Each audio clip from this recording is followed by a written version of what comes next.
welcome back to EDH Deck Building. I am your host, Demo, and I am going to be ranking all of the mana rocks for the Commander format in this video. It's actually something I'm kind of surprised I've never done before. I've never really made a video just talking about mana rocks.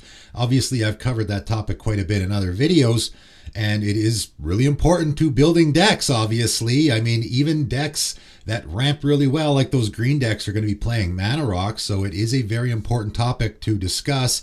And I'm doing it particularly now because I made a video last week that talked about 5 artifacts that I don't play anymore, and in particular Mind Stone and Worn Powerstone, 2 mana rocks that I no longer play anymore. And I sort of inadvertently got into a discussion there with myself about, I started ranking the mana rocks, the 2 mana value mana rocks, and going into the order of which I put them in my decks. And of course, I had a lot of people commenting on their order, and a lot of people didn't like that I don't really play Mind Stone anymore. It's still a good card, and I thought, well, why not actually go and rank them all? What is the actual order for me anyway, right? This is my own personal order. I will be going over the 2 mana, 3 mana, and 4 mana rocks. I will be doing them all by mana value. I think that's important. Obviously, if you start ranking all the mana rocks, all the ones that are cheap are going to be towards the top of the list, right? So I'll be doing them separately, 2, 3, and 4. And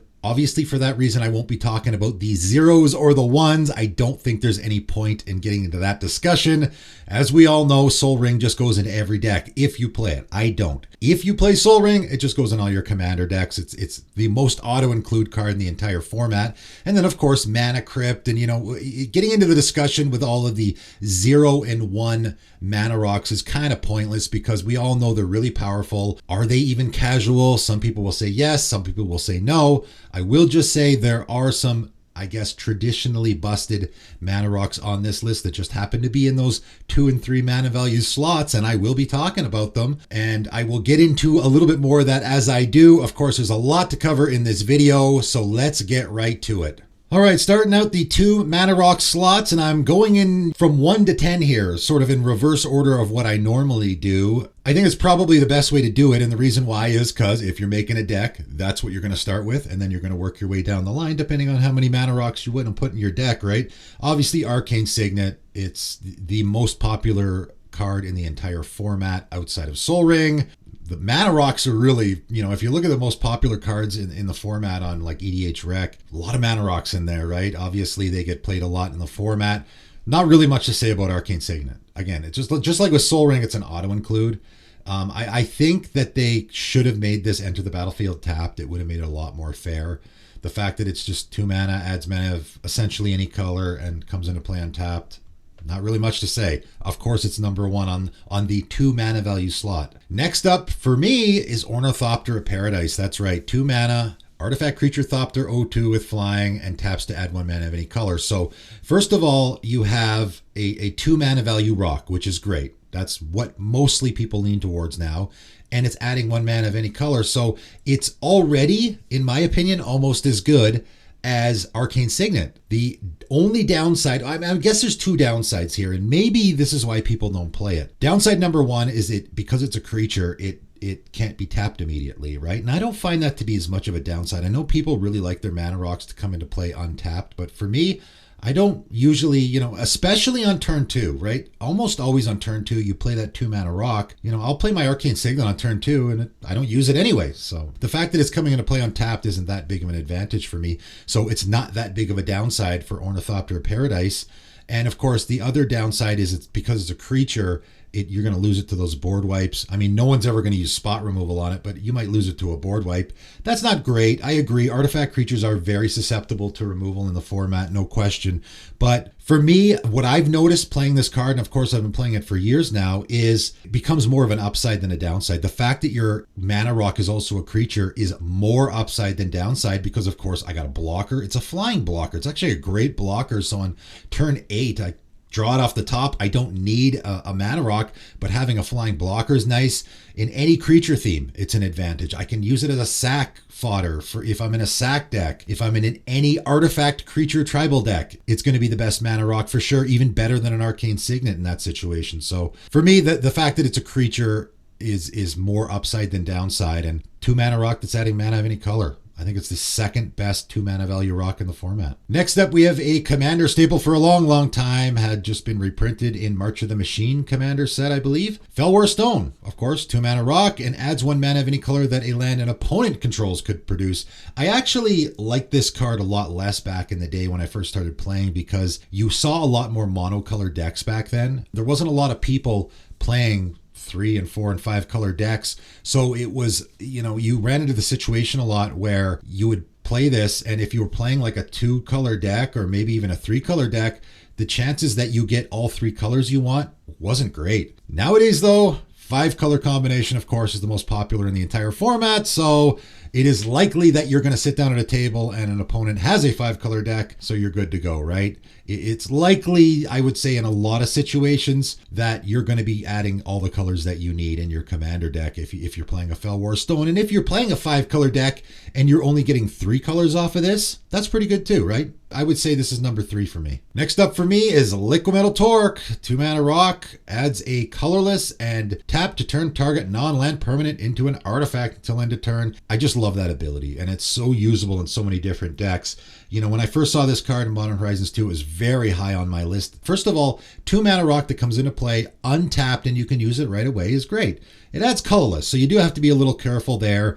But as I said in this video, and I've stuck to it, any mono green, mono red, or mono white deck, this is an auto include for me, because those colors remove artifacts really well, and it's very easy for you, if you're casting your Vandal Blast, to turn your opponent's Elish Norn or whatever into an artifact, and that's going to get lost to the Vandal Blast as well. I love the opportunity to do that. And then there's also some other shenanigans you can get into. I just talked about this in my Sandwell Underwhelming Commanders deck, because that commander, interestingly enough, you can turn it into an artifact so that when it attacks, it prevents damage to itself. And of course, Liquid Metal Torque is going to do that. So there's also some neat shenanigans you can get into there as well. I just love this card in the format. I'm so happy it exists. It's one of my favorites. And it, again, we're talking about the cards I'm going to be putting in my deck here. That's what this ranking is.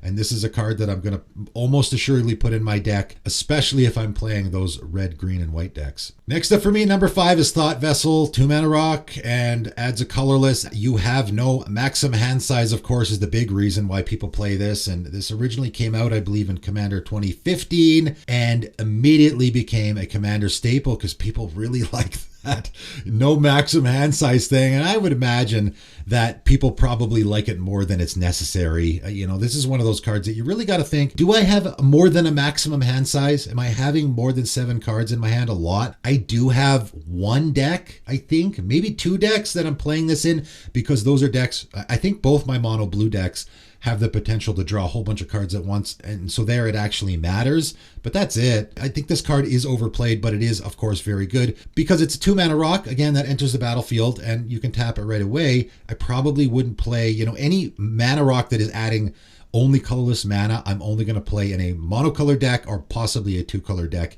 if I really need that ability, right? If I really want to use that Liquid Metal Torque's ability, or if I really want the no maximum hand size, I will play it in a 2-color deck.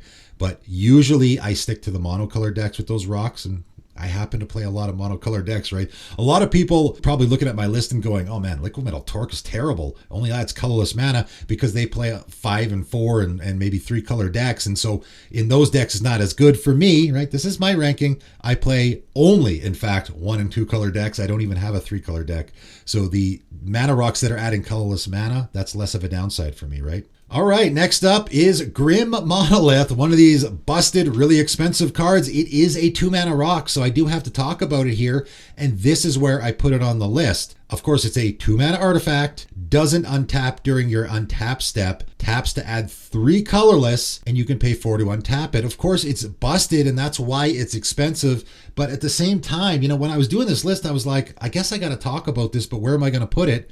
And I put it here because, of course, it does have a very high ceiling, but at the same time, it just doesn't work in a lot of decks. A lot of these mana rocks, like Grim Monolith, for example, I think of it as a ritual effect more than anything. A lot of times when I see people play these cards, and I guess Mana Vault would be very similar in that regard. It comes into play early in the game. You use it right away to get your commander out quicker, and then you just leave it. You don't ever untap it. I see that all the time. People play cards like that and they just never untap them because they want to be using their mana for something else. You know, it'll sit there tapped for like 7 turns, and then on like turn 7 or 8, they'll finally untap it because they got lots of mana to use, but also their commanders died a few times and they need that mana to then cast it again. That's usually how I see them used. They're good. Like Grim Monolith is good. It's a great card, obviously. I would say it's a lot better in a CEDH game where you're just going to cast it, and then, you know, when you use it, you're going to probably just close out the game right away. But I think in a casual commander game, you know, most casual commander decks, it's just okay. It's not super great.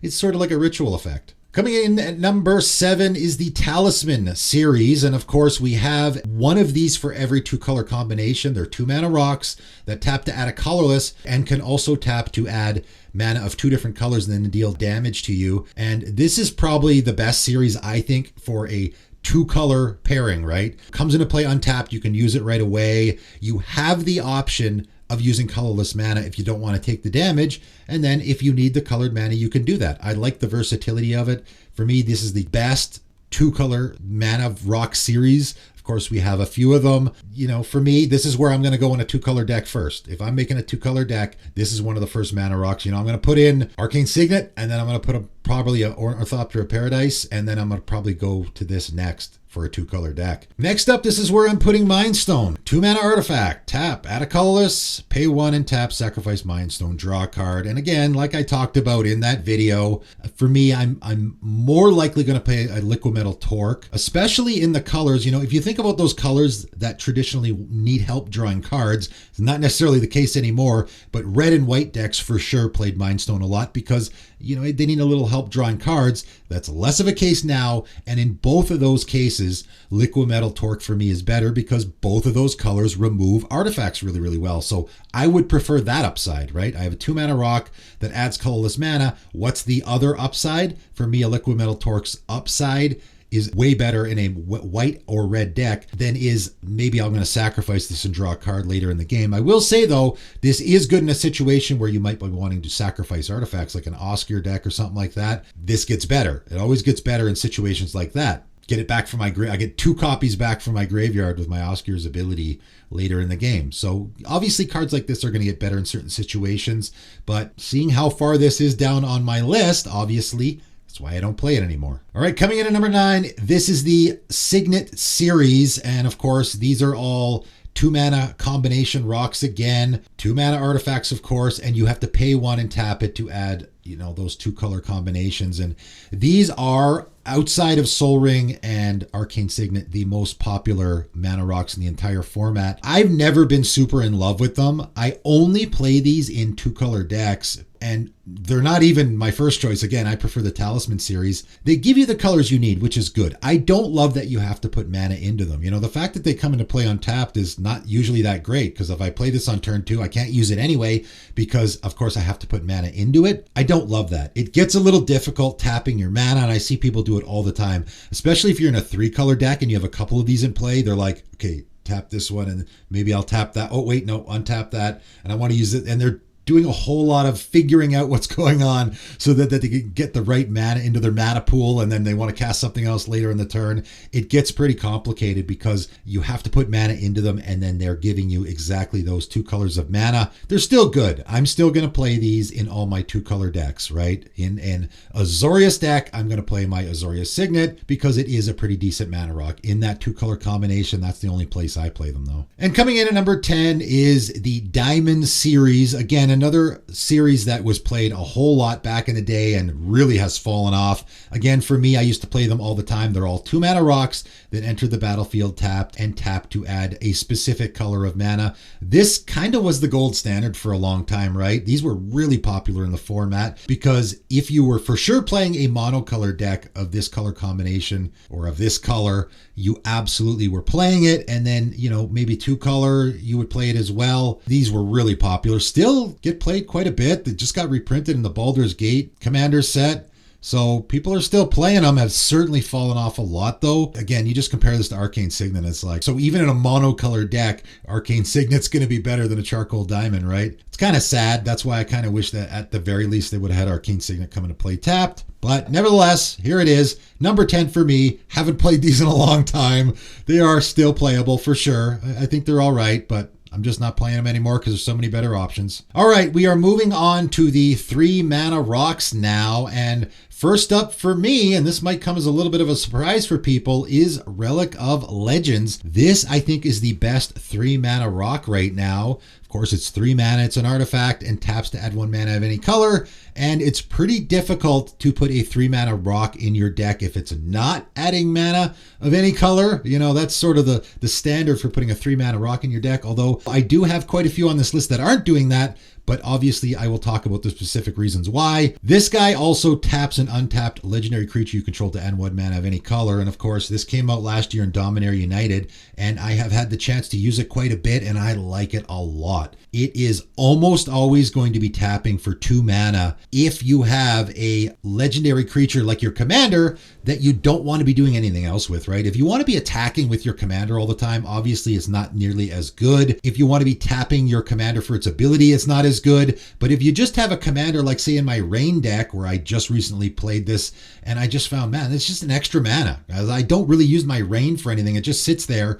And now I'm just using my commander as a mana dork. And even Summoning Sickness doesn't apply here as well because of the way the ability is worded. And then, oh, what do you know? I have an Azami in play as well, which I have in that deck. So now I got even more mana. Now I can start tapping those for mana as well. So if you just happen to have other legendary creatures in play, now you're getting a whole lot more mana. This is my favorite 3 mana rock in the format right now. And, you know, again, now I can also get into the situations where maybe I'm playing my King Makar deck where I actually want my commander to be tapped, because there are some decks like that as well where this gets extra good. This is my favorite 3 mana rock in the format now. My second favorite 3 mana rock in the format is still Coalition Relic. I still really like this card a lot. 3 mana artifact, taps to add 1 mana of any color, and you can tap it to put a charge counter on it. And at the beginning of your pre-combat main phase, remove all charge counters from it and add 1 mana of any color for each charge counter removed this way. So the reason I like this a lot, and this still gets played a fair amount in the Commander format, I mean, it was an absolute auto-include for almost every deck back in the day. Obviously, it's fallen off a lot, but the reason why it was played so much is because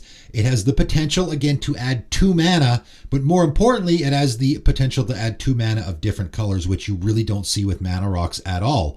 I can have the counter on it, right? So it comes into play untapped, and I can put a counter on it right away. Then on my next turn, I can have the counter removed on my pre-combat main phase and add a 1 mana. So let's say I add a green mana, and then I can tap it to add a completely different color of mana. It adds 2 mana of different colors, which is great. Obviously, the other way it's way, way better than in certain decks is with Proliferate, right? If you're in any Proliferate deck, I still think this is probably your best choice as a mana rock because, of course, you can proliferate those charge counters. So now you're really going to be going to town with how much mana you can add here. Really, really great option for a deck like that. All right, moving on to my number 3 mana rock in the 3 mana value slot, and it's Cursed Mirror. That's right, a color-specific card. The first one I'm talking about here, 2 and a red artifact. So, of course, this can only go in a red deck. You tap to add a red mana. So if it isn't a red deck, it's giving you the color you need, at least one of the colors you need. As it enters the battlefield, you may have it become a copy of any creature on the battlefield until end of turn, except it has haste. I talked about this in the best cards from C21 when it came out because I thought it was one of the best cards from that set. I think it might be the best. I think it's my favorite card from C21. I really like this card a lot. I play it as much as I can. It's just such a unique, interesting card. For one reason, because it is a mana rock that is copying a creature. That in itself is kind of unique. But then on top of that, you know, it's just giving you free value. I just love the fact that it can come into play and again, works extra good in a theme where maybe you want to be copying your own creatures. You know, maybe you have creatures with ETBs that you want to be copying. If my opponent has a creature with an ETB. If I'm in a mono red deck and my opponent has a Rec Sage, and of course I have a heck of a time getting enchantments off the field in my mono red deck, I can copy that Rec Sage, get the ETB, and destroy my opponent's Smothering Tithe. That's my favorite part about this card, is enabling opportunities like that. 3 mana rocks, not great, but the potential upside here is massive, and that's why I have this so high for my 3 mana value rocks. Next up is Patriarch Seal. 3 mana artifact, of course, and taps to add 1 mana of any color, as you would expect from most 3 mana rocks. And again, the potential upside for me here is so high that that's why I have this at number 4. Pay 1 and tap to untap target legendary creature you control. That can be really, really good in a lot of decks. And of course, untapping your commander, which is what you're normally going to be doing here, is always going to be a good thing, regardless of what you might be doing with your commander. Just I attack with my commander, and I have a big scary creature as a commander. Now I can untap it and then use it as a blocker on my opponent's turn. That can be good, right? But more so, there's just so many commanders out there that you want to be tapping to use their abilities. Lots and lots of commanders have fantastic activated abilities, and this is just such a great fit where now I can untap my commander and use it again, right? There's so many commanders in the format that want to be doing that, and that's why I have this so high on my list. I actually don't even think I have this in a deck right now because I don't have a commander like that, but I'm trying to be impartial here. And because there are so many commanders, like myself, I actually have put this in probably like 10 decks already, but making decks for my channel or for other people, I don't personally have it in a deck, but I think it is a fantastic card in the commander format. All right, next up, this is where I'm putting Chromatic Lantern, of course, a long time commander staple because it's so great at mana fixing. 3 mana rock. Lands you control have tap, add 1 mana of any color, and of course it also taps to add 1 mana of any color. So really one of the best cards out there for mana fixing. Once it comes down, it's going to make sure that your lands tap for any color, which means you're not going to have to worry about mana fixing at all as long as it's on the table. Really, this card I don't think is played at all outside of 5-color decks. Even in 5-color decks, I don't know if it's played as much as it used to for sure, because there are other options for doing this.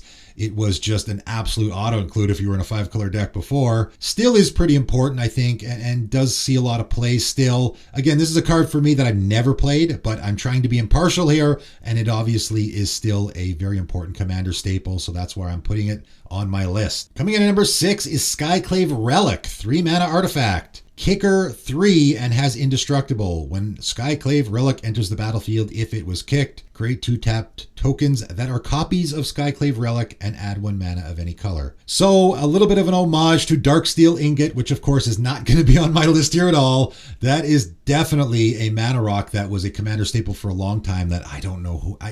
Obviously, some people are playing it. If you specifically want an indestructible rock in your deck, obviously Skyclave Relic is just a strict upgrade there. And this I think is good enough to see play. Again, I don't have this in any decks myself. I think it's good enough to see play in a few decks. And the reason why I like it is because it scales, right? I like cards that scale as the game goes on. Obviously, ramp spells and mana rocks get kind of a lot worse as the game goes on.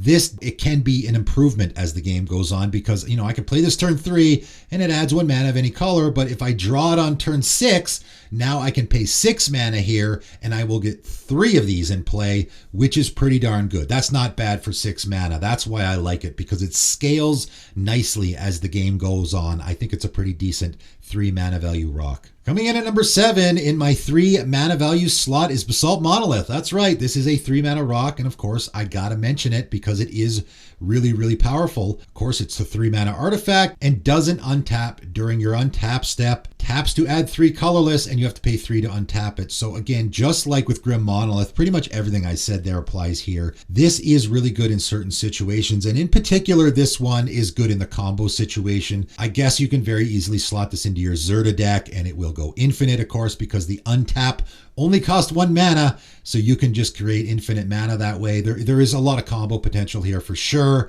but again, it kind of just fits in certain scenarios, even though this is considered to be a busted card in the history of the game. And I know people think, well, you're putting Skyclave Relic ahead of Basalt Monolith. In a casual commander deck, I would almost always rather have Skyclave Relic.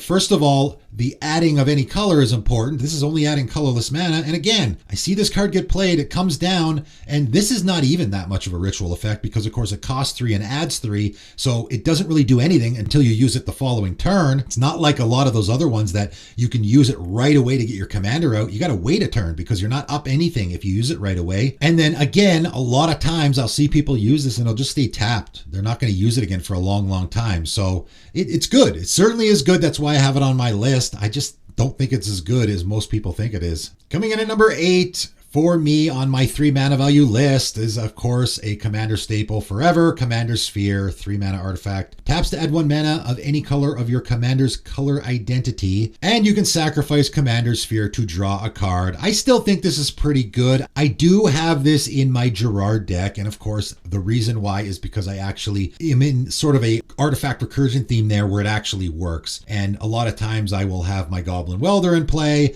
and maybe I'll have an artifact that I want to sacrifice. So I will sacrifice my Commander Sphere to draw a card, and then I can swap, right, and get my Commander Sphere back. So it is really good in situations like that. Outside of that, like, I don't know if I would be playing this. Again, the card draw is not really necessary in those colors that desperately need card draw. So it still sees a ton of play. I would imagine this is in a whole lot of decks still, for sure. But for me, all the mana rocks that I mentioned before this, I would probably play over Commander Sphere, again, unless I'm in that specific situation where I want to be sacrificing artifacts. Next up for me, again, another color-specific one is Crowded Crypt. I like this one a lot. 2 and a black artifact, taps to add a black. Whenever a creature you control dies, put a corpse counter on Crowded Crypt. So obviously, that slots nicely into a whole lot of decks. And again, just like with Skyclave Relic, I like this card because it scales nicely, but for a different reason. Pay 4 black and tap, sacrifice Crowded Crypt, create a 2/2 black zombie creature token with Decayed for each corpse counter on Crowded Crypt. I really like that a lot. And again, if you're in that deck that is sacrificing creatures a lot, of course, making a whole bunch of token creatures is great. If you're in the zombie theme, it also is a nice fit. You know, I would give this consideration for a zombie deck as well, because of course you're making zombies. I like it better in the sacrifice theme. I have this in my Kinzu deck for that reason, because I'm doing a whole lot of, you know, creatures entering the battlefield and then dying and all that kind of stuff. So it very easily I'm putting counters on this, and later in the game, if I have the opportunity, you know, I mean, it is a mana rock. That's what I'm using it for. I'm using it as a mana rock. It's in the mana rock slot, but there is the potential that on turn like 8 or 9, now I have like 12 or 15 counters on this thing. I can sacrifice it on my opponent's turn, create a huge army of zombies to help me close out the game. That's why I like it a lot. It can be a nice alternate version of helping you close out the game if you're looking for that in one of your decks. Maybe give this one a try if you haven't seen it before. And coming in at number 10 in the 3 mana value slot is Worn Powerstone. I still think it is a very playable card in the Commander format. Of course, enters the battlefield tapped and taps to add 2 colorless. It's decent. Again, as I talked about in that video, I got like 12 of these sitting in my card box right now because I used to just put it in all my decks. My monocolor decks, I think for sure I played it in, and then a lot of 2-color decks as well. It is the fair version of Sol Ring, but again, as you can see, I have it at number 10 here because depending on the situation, again, always, you know, if I'm not playing a red or black deck, I'm not going to play Cursed Mirror or Crowded Crypt, so those are out. So I guess in a mono white deck, I might play this, but you know, looking at all the 2 mana rocks, I'm probably going to put ahead of this. And then the 3 mana ones I have ahead of it as well. It's likely I will never play this card again, but I still think it's a pretty decent mana rock in the format. All right, getting to the 4 mana rocks, and I know a lot of people don't play a lot of 3 mana rocks anymore, so 4, of course, why would you play those at all? I think there's a lot of great ones here. I did go pretty deep, but I wanted to talk about 10 of them, and I think there's some pretty great ones that will fit in niche scenarios. So Stone Speaker Crystal for me is my number 1 4 mana value rock. That's the one that I'm going to put in a deck first, I think, if I'm going to put a 4 mana rock in my deck. 4 mana artifact, taps to add 2 colorless, which of course you probably would expect from a 4 mana rock to add at least 2 mana. And you can pay 2 and tap it and sacrifice it to exile any number of target players' graveyards and draw a card. So you'll get that card draw, you get the replacement there, which I like. And of course, because you're sacrificing it, again, it fits in those artifact sacrifice themes. But I really like the wording here of exile any number of target players' graveyards. It's a great way to exile graveyards if you don't want your graveyard hit. Surprisingly, there's not a ton of ways in the Commander format format to only hit your opponent's graveyards and not yours. Certainly not in a colorless option, right? Scavenger Grounds is one that I've always used, but it's not great if you're in a deck where you want to keep your graveyard because, of course, it exiles all graveyards. Stone Speaker Crystal is really one of the best options there is in the format. Colorless options for I want to hit my opponent's graveyards, but I don't want to hit mine, and that's why I like it a lot and why it's at number 1 for me. Coming in at number 2 in the 4 mana value slot is Hedron Archive. Taps to add 2 colorless, of course, and you can pay 2 and tap it, sacrifice it, and draw 2 cards. So, of course, again, it's just a great option there for I want that mana rock that's going to add 2 mana, and then later in the game when I, maybe desperately need to refill my hand or I'm looking for answers, I need to dig into my deck, I can sacrifice it to draw 2 cards. Again, fits extra good in that sacrifice theme. Again, I have this in my Gerard deck for that reason because I can reuse it over and over again. It becomes a decent card draw option later in the game. You can get some pretty good value off of it. That's the only deck I'm currently playing in it. Again, we're in the 4 mana value slot here, so not a lot of these mana rocks are going to see a ton of play, but I wanted to talk about the 4 mana value rocks, and there are some pretty good ones here. Coming in at number 3, Nyx Lotus, 4 mana legendary artifact. Nyx Lotus enters the battlefield tapped. Tap, choose a color, add an amount of mana of that color equal to your devotion to that color. So this does see a decent amount of play in the Commander format. Of course, again, I probably would never play this outside of a monocolored deck. I don't know if people do. For me, I have this in my Abishon deck, and it is pretty good. This card, funny enough, is a lot like Gaia's Cradle, where it can actually tap for 0 mana, right? A Gaia's Cradle, busted card, of course, but actually doesn't tap for mana if you have no creatures. The same is true here. If your board's been completely wiped, this taps for nothing. So it can be a big downside there. But again, just like Gaia's Cradle has a huge ceiling, and I very regularly will tap this for 4 or 5 mana in my Abishon deck, and I very often need a lot of mana. And of course, you're adding that color of mana, and a lot of times you will need specifically that color. It is a pretty good 4 mana value rock for sure.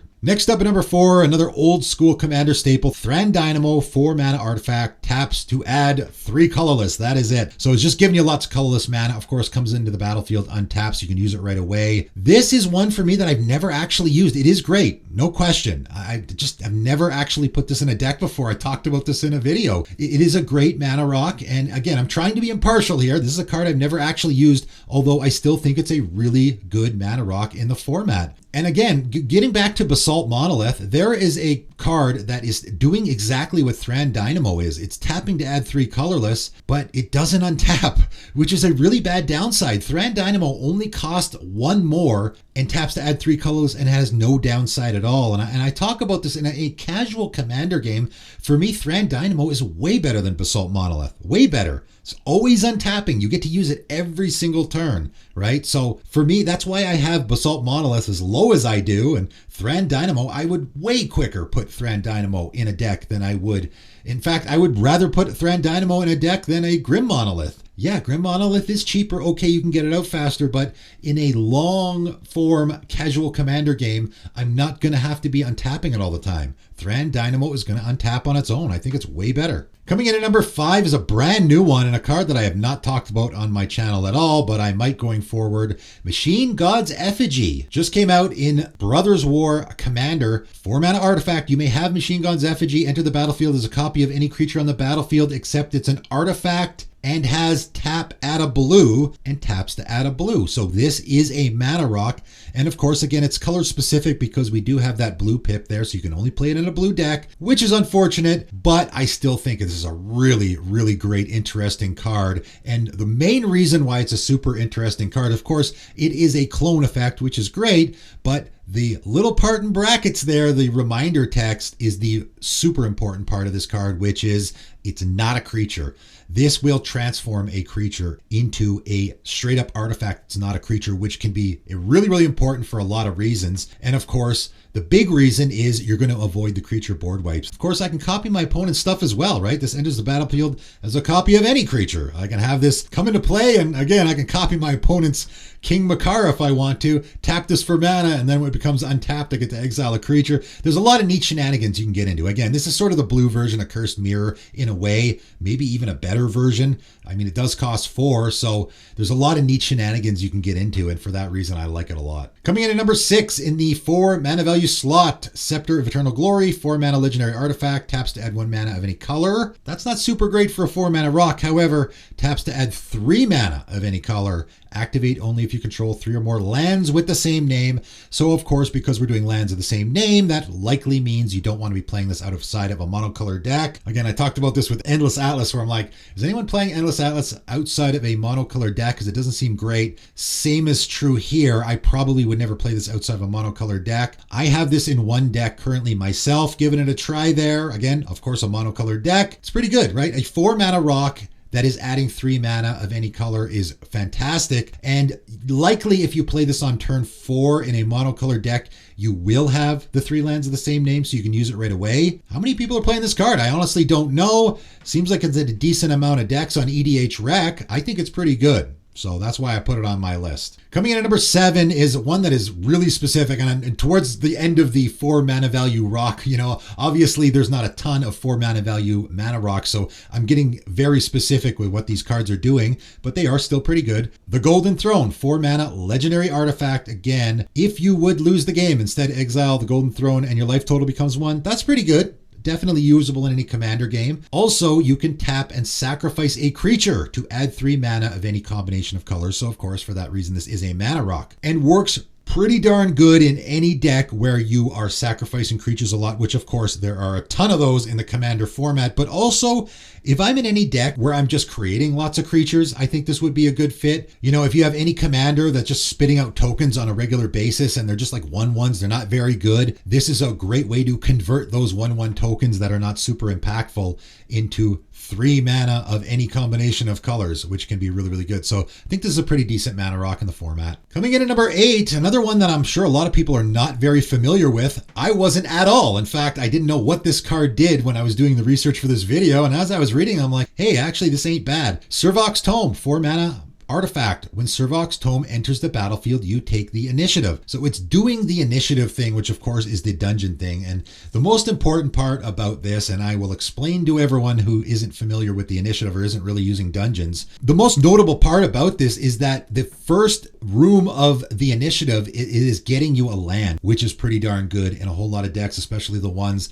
that can't search for lands, right? Taps to add a colorless. If you have the initiative, add 2 colorless instead. So it's going to tap for 2 colorless right away, which is pretty good. There is a chance that you could lose the initiative and only tap for a colorless, which isn't great. Also though, pay 3, tap, exile cards from the top of your library until you exile a non-land card. You may cast that card without paying its mana cost. Activate only if you completed a dungeon. So there is a chance you could get that. This might work extra good in a deck where you're doing Exile Tribal, because of course that's what you're doing there with that ability. Obviously it works great in an initiative deck if you're doing that. I think it's probably an auto include if you're doing that, or any dungeons at all might be a great fit. So I think it's a decent include in certain decks. I'd say it's a slam dunk in a lot of decks, and then a lot of other decks as well, you might want to give it consideration. Coming in at number 9, and we're definitely getting to the ones that are super niche here. Empowered Auto Generator, 4 mana artifact, enters the battlefield tapped. Tap, put a charge counter on Empowered Auto Generator. Add X mana of any one color, where X is the number of charge counters on Empowered Auto Generator. And this again, I would say I would probably never play this outside of a Proliferate deck. I've never played it myself. In a Proliferate deck, it seems really, really good because you can start proliferating those counters. And of course, this is going to start adding for an absolute ton of mana. Outside of that, I probably wouldn't play it. I don't know if anyone is. If you guys are playing this outside of a Proliferate deck,